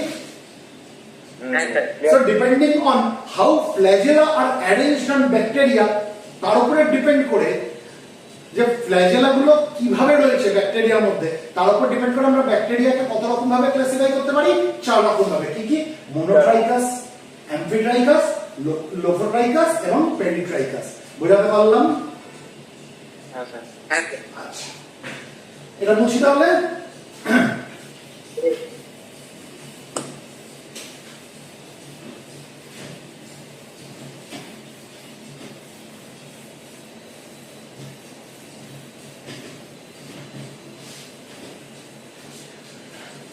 আচ্ছা, এবার আমরা না ব্যাকটেরিয়াল সেল আমরা যদি দেখি, সেটা গ্রাম পজিটিভ ব্যাকটেরিয়া হোক, গ্রাম নেগেটিভ ব্যাকটেরিয়া হোক, আমরা দুটোর মধ্যেই পাবো। আমরা কিছু চুলের মতো সরু সরু জিনিস পাবো এর মধ্যে। ধরো একটা ব্যাকটেরিয়াল সেল, ঠিক আছে? সরু সরু সরু সরু চুলের মতো জিনিস পাবো। বোঝাতে পারছি? হ্যাঁ স্যার। অসংখ্য সরু সরু চুলের মতো জিনিস। এরা কি কাজে লাগে জানো? এরা ব্যাকটেরিয়াগুলোর অ্যাটাচমেন্টে কাজে লাগে। ব্যাকটেরিয়াগুলো যাতে সারফেসের সাথে আটকে থাকতে পারে, এই অ্যাটাচমেন্টে কাজে লাগে। এই যে হেয়ার লাইক স্ট্রাকচারস অসংখ্য আমরা দেখতে পাচ্ছি, এগুলোকে বলা হয় ফিমব্রি। সিঙ্গুলারে বলা হয় ফিমব্রিয়া, প্লুরালে বলা হয় ফিমব্রি। সিঙ্গুলারে বলা হয় ফিমব্রিয়া, ফিমব্রিয়া। এটা একটা ফিমব্রিয়া, এটা একটা ফিমব্রিয়া, এটা একটা ফিমব্রিয়া, এটা একটা ফিমব্রিয়া। বোঝাতে পারছি? প্লিউরালে আমি কি দেখছি? আমি একাধিক ফিমব্রি দেখছি। একটা ই যোগ করে দিলেই প্লিউরাল হয়ে যাবে। ক্লিয়ার? আমি শুনতে পেলাম না কিছু, বোঝা গেল? হ্যাঁ স্যার বললাম, হ্যাঁ। আচ্ছা, তাহলে ফিমব্রি গুলো কিসের কাজে লাগে? ব্যাকটেরিয়া যাতে অ্যাটাচ করে থাকতে পারে সারফেসের সঙ্গে, সেই জন্য এই হেয়ারলেস স্ট্রাকচারস গুলো রয়েছে। This are polymeric protein structure. এগুলো কি দিয়ে তৈরি? প্রোটিন দিয়ে তৈরি। Polymeric protein structure. ক্লিয়ার? হ্যাঁ স্যার। আচ্ছা, এবার আমরা দেখতে পাবো যে গ্রাম নেগেটিভ ব্যাকটেরিয়ার ক্ষেত্রে, শুধুমাত্র গ্রাম নেগেটিভ ব্যাকটেরিয়া বলছি, গ্রাম পজিটিভ ব্যাকটেরিয়া না, গ্রাম নেগেটিভ ব্যাকটেরিয়ার মধ্যে কিছু কিছু গ্রাম নেগেটিভ ব্যাকটেরিয়ার মধ্যে, সব গ্রাম নেগেটিভ ব্যাকটেরিয়াতে না, কিছু কিছু গ্রাম নেগেটিভ ব্যাকটেরিয়াতে আমরা এখানে না আরেকটু লম্বা এরকম কিছু হেয়ার লাইক স্ট্রাকচারস দেখতে পাবো। বোঝাতে পারছি? হ্যাঁ স্যার। এগুলোকে বলা হয় পিলি। সিঙ্গুলারে পিলাস, প্লুরালে পিলি। সিঙ্গুলারে পিলাস, প্লুরালে পিলি। ঠিক আছে? এগুলো কি? এগুলো হেয়ার লাইক স্ট্রাকচার, কিন্তু লম্বা কোনটা বেশি, লেন্থে কোনটা বড়? ফিমব্রিয়া গুলো না পিলিগুলো? পিলিগুলো বড়, তাই না? হ্যাঁ এক তো পিলিগুলোর স্ট্রাকচার আমরা যদি দেখি সেগুলো ফিমব্রির থেকে লম্বা, প্লাস তারা সংখ্যাতেও কম। যতগুলো ফিমব্রি আমরা দেখতে পাচ্ছি তার থেকে নাম্বার অফ পিলি কিন্তু কম থাকে। এই পিলিগুলো কি কাজে লাগে জানো? তারা কনজুগেশনে কাজে লাগে। কনজুগেশন মানে তারা তাদের জেনেটিক মেটেরিয়ালটা ট্রান্সফার করে দিতে সাহায্য করে। ধরো এটা একটা ব্যাকটেরিয়াল সেল, ঠিক আছে? হ্যাঁ। এটা এটা একটা ব্যাকটেরিয়াল সেল, এটা একটা ব্যাকটেরিয়াল সেল, ঠিক আছে? এ কি করবে? এ তার পিলাসের মাধ্যমে এর জেনেটিক ম্যাটেরিয়াল এর মধ্যে ট্রান্সফার করে দেবে। বুঝাতে পারলাম? হ্যাঁ স্যার। তাহলে তোমাকে যদি কেউ বলে যে ফিমব্রি আর পিলি এই দুটোর মধ্যে পার্থক্য কি, তুমি কি বলবে? দুটোই তো হেয়ার লাইক স্ট্রাকচার, দুটোর মধ্যে পার্থক্য কি? সেরকম কানেকশন থাকে না। ফিমব্রি গুলো হচ্ছে হেয়ার লাইক স্ট্রাকচার, কিন্তু এদের কাজটা কি? ফিমব্রি গুলোর কাজ কি? এরা অ্যাটাচমেন্টে সাহায্য করে, তাই তো? ফিমব্রি গুলো অ্যাটাচমেন্টে সাহায্য করে, কিন্তু পিলি যেগুলো রয়েছে, পিলি গুলো কিসের সাহায্য করে? তারা কনজুগেশন নামক প্রসেসের মাধ্যমে ওরা কি করছে? ওরা তাদের জেনেটিক ম্যাটেরিয়ালকে ট্রান্সফার করে দিচ্ছে। ক্লিয়ার? হ্যাঁ স্যার। আচ্ছা, একটা পার্থক্য। দ্বিতীয় পার্থক্য, ফিমব্রি যেগুলো রয়েছে সেগুলো অসংখ্য রয়েছে ছোট ছোট চুলের মতো অংশ, আর পিলি যেগুলো রয়েছে, পিলিগুলো ফিমব্রির থেকে তুলনামূলক লম্বা, কিন্তু সংখ্যায় ফিমব্রির থেকে কম থাকে। ক্লিয়ার? হ্যাঁ স্যার। আচ্ছা, 3 নম্বর ডিফারেন্স, ফিমব্রি যেগুলো রয়েছে, ফিমব্রি আমরা গ্রাম পজিটিভ গ্রাম নেগেটিভ দু ধরনের ব্যাকটেরিয়ার মধ্যেই পাবো, ঠিক আছে? কিন্তু পিলি আমরা কার মধ্যে পাবো?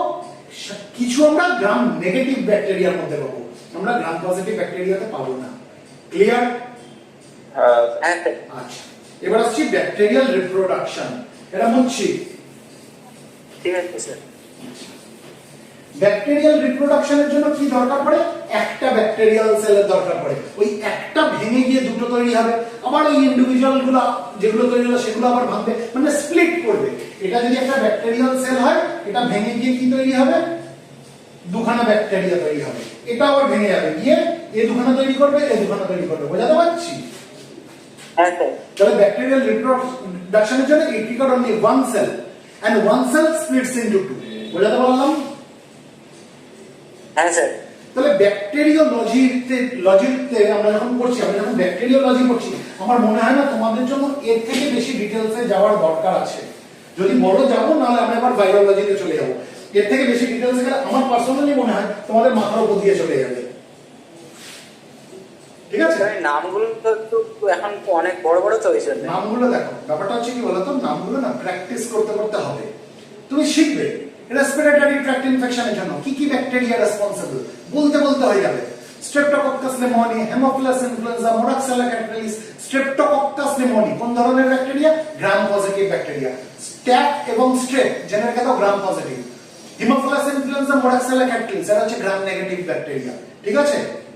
Skin and soft tissue infection, Staphylococcus aureus, Streptococcus pyogenes, পড়তে পড়তে চলে আসবে, ঠিক আছে? কোনটা কিসের জন্য রেসপন্সিবল? আরো তো আছে, নাম বললে তো তুমি মাথা উল্টো করবে। উচ্চারণ করো, প্রিভোটেলা মেলালিনা জেনেকা। উচ্চারণ করো, প্রিভোটেলা মেলালিনা জেনেকা। জেনেকা। হ্যাঁ, ঠিক আছে? এই হোঁচট খেতে খেতে খেতে খেতে দেখবে তৈরি হয়ে যাবে। ক্লিয়ার? চলো এবার ভাইরালজিতে আসছি। একটা ডেঞ্জারাস ব্যাকটেরিয়ার নাম বলো তো। সুডোমোনাস অ্যারুজিনোসা। সুডোমোনাস অ্যারুজিনোসা। ঠিক আছে? সুডোমোনাস অ্যারুজিনোসা। এখন শক্ত লাগছে, তৈরি হয়ে যাবে। ভাইরোলজি। ভাইরোলজি মানে কি? আমরা কি নিয়ে পড়াশোনা করবো এবার? ভাইরাস নিয়ে পড়াশোনা করবো, তাই তো? আমি একটু আগে কি বলেছি? ভাইরাস কি কোনো মাইক্রো অর্গানিজম না, এটাকে আমরা অর্গানিজমই বলবো না, কারণ এটাকে আমরা না জীবিত বলতে পারবো না মৃত বলতে পারবো। মানে জীবিত আর মৃতর মাঝামাঝি কোনো একটা জায়গায় রয়েছে। তাহলে আমরা মাইক্রোবায়োলজির মধ্যে পড়ছি কেন? পড়ছি যেহেতু এটা ইনফেকশন সৃষ্টি করতে সাহায্য করে। তাহলে ভাইরাসেস আর ইনফেকশাস এজেন্ট আমরা বলতে পারি, আমরা ভাইরাসেস আর মাইক্রো অর্গানিজম আমরা বলতে পারি না। ক্লিয়ার? হ্যাঁ স্যার। আচ্ছা, এবার ভাইরাসের সাইজ কি? প্রচন্ড ছোট। ব্যাকটেরিয়াল সেলের যা মাপ হয় তার থেকেও অনেক ছোট। ঠিক আছে? কতটা ছোট? আমরা যদি মোস্ট কমনলি আমরা যেসব ব্যাকটেরিয়া গুলোকে দেখতে পাই, আমরা যদি তাদের সাথে তুলনা করি 10 to 100 টাইমস স্মলার হচ্ছে এই ভাইরাস গুলো। ঠিক আছে? আচ্ছা, আরেকটা জিনিস বলে রাখি, আমরা ব্যাকটেরিয়া পড়ার সময় ওরা তো একটাই কোষ দিয়ে তৈরি, আমরা বারবার কি বলছিলাম? ব্যাকটেরিয়াল সেল, কোষ বলছিলাম, তাই তো? আমরা কিন্তু ভাইরাল সেল বলবো না, কারণ ভাইরাসের কোনো কোষ হয় না। কোষ থাকার যে বৈশিষ্ট্য সেটা ভাইরাসের মধ্যে নেই। ভাইরাস হচ্ছে অ্যাসেলুলার। অ্যাসেলুলার মানে যেটা কোনো সেল না। বুঝাতে পারলাম? তাহলে না তো ওকে আমি জীবিত বলতে পারছি, না ওকে আমি মৃত বলতে পারছি, না বলতে পারছি ওটা কোষ দিয়ে তৈরি।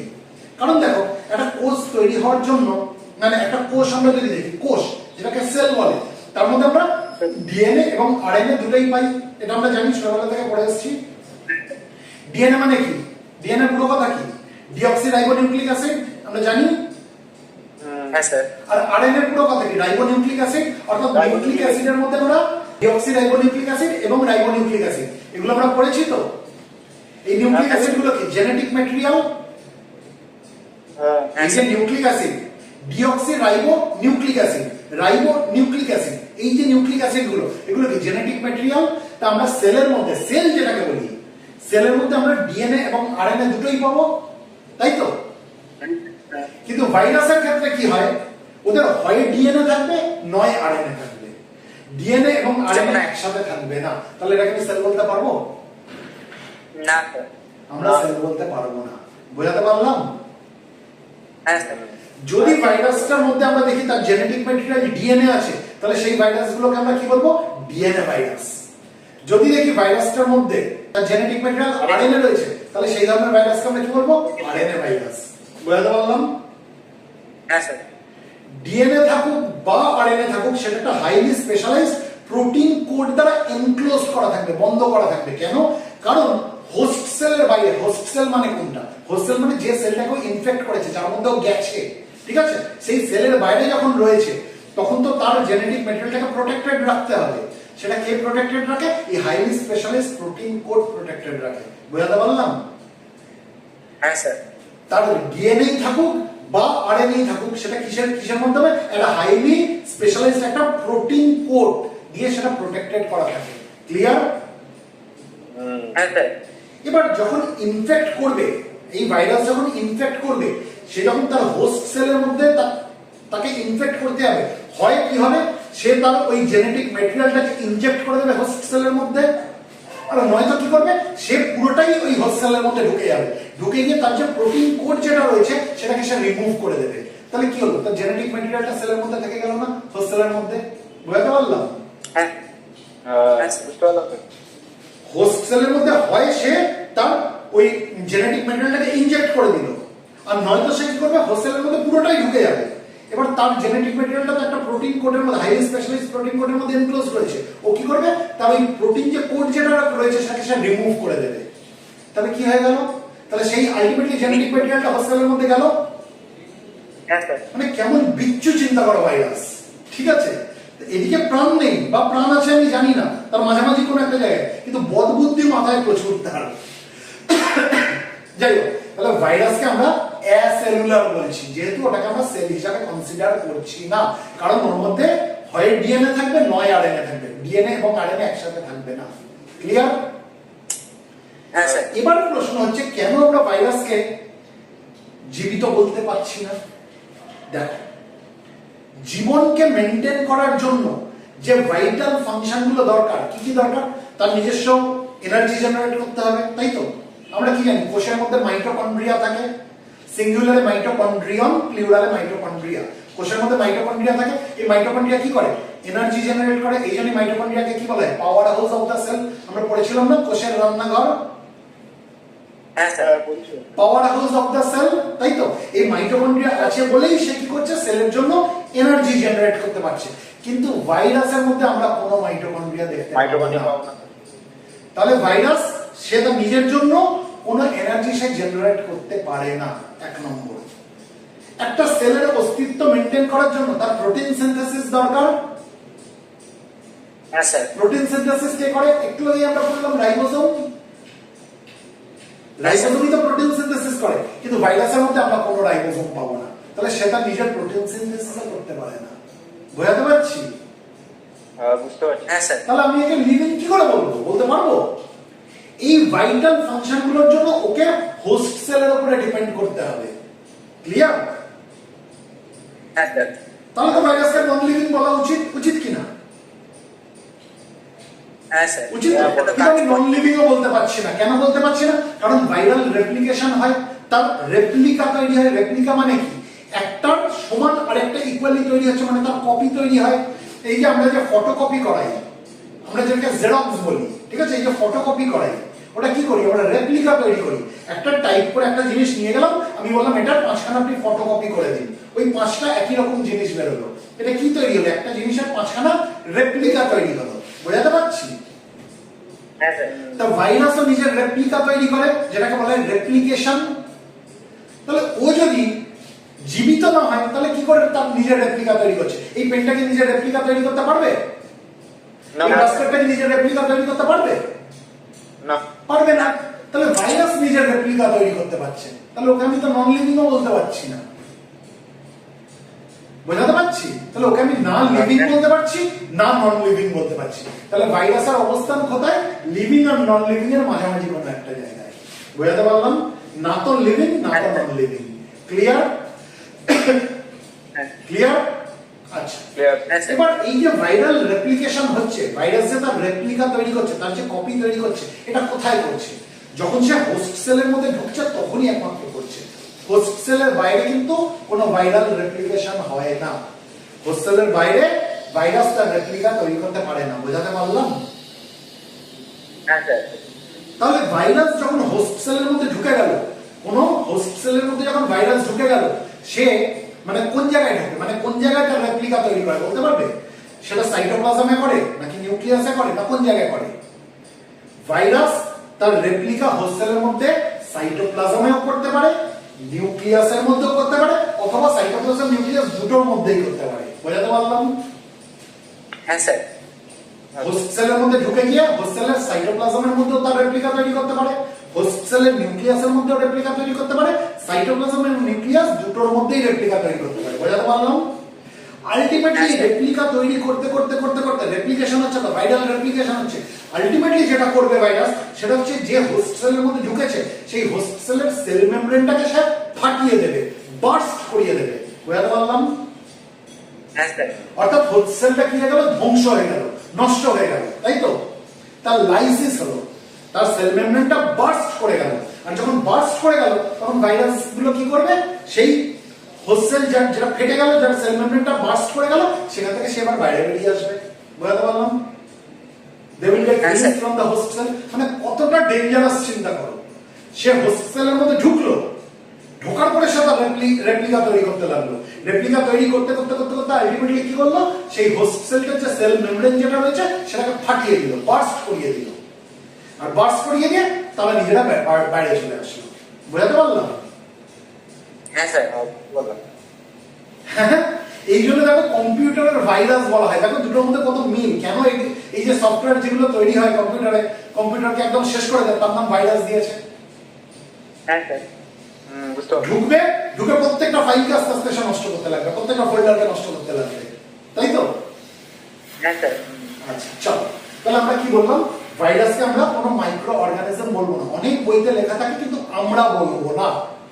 বইতে যেগুলো লেখা থাকে সেগুলো কেন লেখা থাকে আমার এই ছোট বুদ্ধিতে আসে না। Viruses are not microorganisms, তাদেরকে আমরা অর্গানিজম বলতে পারি না। They are infectious agent. তাদের সাইজ খুব ছোট। রেঞ্জ কতটা? তাদের সাইজের range approximately it ranges from 20 to 300 nanometre. 20 to 300 nanometre. বুঝাতে পারলাম? হ্যাঁ স্যার। যদিও তার রেঞ্জ 20 to 300 ন্যানোমিটার, আমরা মেজরিটি অফ দ্য ভাইরাস যদি দেখি তার মাপ মোটামুটি ওই 150 ন্যানোমিটারের থেকে কম হয়, লেস দ্যান 150 ন্যানোমিটার। বেশিরভাগ ভাইরাস, আমরা যদি বেশিরভাগ ভাইরাস দেখি তার মাপ কতটা হয়? 150 ন্যানোমিটারের থেকে ছোট হয়। বুঝাতে পারলাম? হ্যাঁ স্যার। যেহেতু এরা এত ছোট হয় সেই জন্য ভাইরাসকে আমরা ইলেকট্রন মাইক্রোস্কোপ ছাড়া দেখতে পাবো না। একমাত্র ইলেকট্রন মাইক্রোস্কোপের নিচে দিলেই কিন্তু আমরা ভাইরাসকে দেখতে পাবো। বুঝাতে পারলাম? হ্যাঁ স্যার। মানে এতটাই ছোট ভাইরাস। একটু আগে আমি বললাম আমি যদি মোস্ট অফ দ্য ব্যাকটেরিয়া দেখি তাদের তুলনায় ভাইরাস হচ্ছে 10 to 100 টাইমস স্মলার। ক্লিয়ার? হ্যাঁ স্যার। আচ্ছা, তাহলে মোটামুটি কিন্তু আমাদের কাছে একটা ভাইরাসের কনসেপ্ট ক্লিয়ার হলো। আমরা কোন ভাইরাসকে ডিএনএ ভাইরাস বলবো আর কোন ভাইরাসকে আরএনএ ভাইরাস বলবো? যার মধ্যে স্যার ডিএনএ থাকবে, আরএনএ থাকবে না, তাকে ডিএনএ ভাইরাস। Very good. আর যার মধ্যে আরএনএ থাকবে, ডিএনএ থাকবে না, সেটা আরএনএ ভাইরাস। Very good. অর্থাৎ যে ভাইরাসের জেনেটিক ম্যাটেরিয়ালটা ডিএনএ তাদেরকে আমরা ডিএনএ ভাইরাস বলবো। যে ভাইরাসের জেনেটিক ম্যাটেরিয়ালটা আরএনএ তাদেরকে আমরা আরএনএ ভাইরাস বলবো। এমন কোনো ভাইরাস নেই যার মধ্যে ডিএনএ এবং আরএনএ একসাথে রয়েছে। ক্লিয়ার? হ্যাঁ স্যার। আচ্ছা, আমরা ভাইরাল সেল বলতে পারি, যেমন আমরা ব্যাকটেরিয়াল সেল বলছি, ভাইরাল সেল বলতে পারি না হ্যাঁ স্যার। বলতে পারি না। কেন বলতে পারি না? কারণ ভাইরাসের কোনো সেলই না, অ্যাসেলুলার। কেন অ্যাসেলুলার বলছি? স্যার সেল তৈরিতে যে যে জিনিসগুলো লাগে ভাইরাসের মধ্যে তা মাইটোকন্ড্রিয়া নেই স্যার। মানে ভাইরাসের মধ্যে আমরা ডিএনএ এবং আরএনএ দুটো একসাথে পাবো না। আমরা যে কোনো সেল দেখি তার মধ্যে ডিএনএ এবং আরএনএ দুটোই থাকবে, কিন্তু ভাইরাসের মধ্যে আমরা হয় ডিএনএ পাবো নয় আরএনএ পাবো। বুঝতে পারলাম? হ্যাঁ স্যার। ভাইরাসকে আমরা লিভিং বলতে পারি? না স্যার। পারি না। নন লিভিং বলতে পারি? না স্যার। ও লিভিং হলো নন লিভিং হলো না। কেন? কারণ লিভিং হতে গেলে যে জিনিসগুলো দরকার, তার প্রোটিন সিনথেসিস দরকার, তার এনার্জি তৈরি দরকার। এই প্রোটিন সিনথেসিসের জন্য কি দরকার? রাইবোসোম দরকার। আর এনার্জি তৈরির জন্য কি দরকার? মাইটোকন্ড্রিয়া দরকার। ভাইরাসের মধ্যে কোনোটাই নেই। সে না তো তার নিজের প্রোটিন তৈরি করতে পারে, না তো তার এনার্জি তৈরি করতে পারে। এই ভাইটাল ফাংশনগুলো সে নিজে করতে পারে না। এগুলোর জন্য তাকে হোস্ট সেলের উপরে ডিপেন্ড করতে হয়। তাহলে ওকে আমি লিভিং বলতে পারবো? না স্যার। পারবো না। আবার ভাইরাস তার রেপ্লিকা তৈরি করতে পারে, অর্থাৎ ভাইরাল রেপ্লিকেশন হয়, তাই তো? হ্যাঁ স্যার। এই যে ভাইরাল রেপ্লিকেশন হচ্ছে, তাহলে কোনো নন লিভিং জিনিস কি তার নিজের রেপ্লিকা তৈরি করতে পারে? পারে না। তাহলে আমি ভাইরাসকে আমি কি করে নন লিভিং বলবো সেটাও বলতে পারবো না। তাহলে ভাইরাসের অবস্থান কোথায়? লিভিং আর নন লিভিং এর বর্ডারে। বোঝাতে পারছি? হ্যাঁ স্যার। আচ্ছা, এই যে ভাইরাস যে ইনফেকশন তৈরি করছে, ভাইরাল ইনফেকশন কি করে ইনফেক্ট করছে? ভাইরাস তার জেনেটিক ম্যাটেরিয়ালকে হয় হোস্ট সেলের মধ্যে ইনজেক্ট করে দিচ্ছে, আর নয়তো সে নিজেই ঢুকে যাচ্ছে হোস্ট সেলের মধ্যে, গিয়ে তার যে ডিএনএ বা আরএনএ যেটাই থাকুক তাকে কভার করে যে একটা প্রোটিন কোড রয়েছে সেটাকে সে রিমুভ করে দিচ্ছে, তাই তো? দিয়ে তার জেনেটিক ম্যাটেরিয়ালটা সেলের মধ্যে হোস্ট সেলের মধ্যে ঢুকিয়ে দিচ্ছে, তাই না? হ্যাঁ স্যার। এভাবেই সে ভাইরাস ইনফেক্ট করতে সাহায্য করছে, তাই তো? তাহলে আমাদের কাছে কি আজকে মাইক্রোবায়োলজি নিয়ে যতটা আমরা আলোচনা করলাম, ব্যাকটেরিওলজি আর ভাইরোলজি, কনসেপ্টটা ক্লিয়ার হলো? জানি নামগুলো শক্ত, একদিনে মুখস্থ হবে না। কনসেপ্টটা কি ক্লিয়ার হলো? হ্যাঁ স্যার। তাহলে আমরা এখানে শেষ করি। হ্যাঁ স্যার। ঠিক আছে। ওকে।